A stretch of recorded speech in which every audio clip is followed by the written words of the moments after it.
Queen of Australia 1973 equals the sellout of sovereignty. What happened in 1973 wasn't paperwork. It was a quiet coup. Without a referendum. Without your consent. The moment Australia's legal sovereignty was quietly rewritten.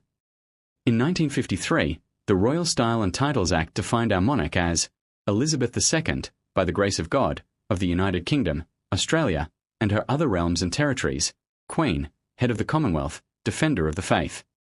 It bound Australia directly to the Crown of the United Kingdom, the same sovereign, the same chain of lawful authority that our Constitution was built upon.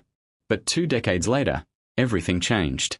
In 1973, under Gough Whitlam, yes again, Parliament passed the Royal Style and Titles Act 1973, replacing that wording with Elizabeth II, by the grace of God, Queen of Australia and her other realms and territories, head of the Commonwealth. The United Kingdom was erased. Defender of the faith was erased. And for the first time in our history, the monarch was declared Queen of Australia. It wasn't cosmetic. It wasn't symbolic. It was structural, a new crown, a new authority, a quiet break from the very foundation our Constitution depends on. But here's the problem.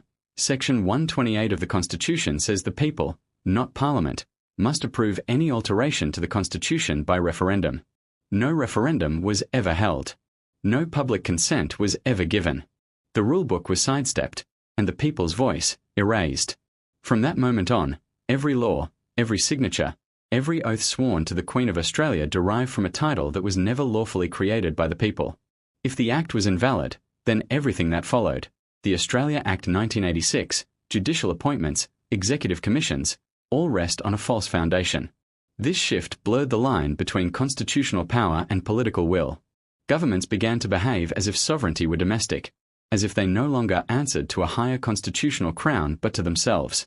And that mindset is what allows modern parliaments to invent frameworks like the digital ID, treaties, and emergency powers, all pushed through without genuine consent. If 1973 was the moment sovereignty was quietly privatized, then every policy since has been built on a presumption, not on lawful authority. If a government can alter the crown without asking the people, then what can't they alter next? The Constitution belongs to the people, not to Parliament. Until we, the people, approve that alteration, the question remains open. Who really holds the Crown of Australia?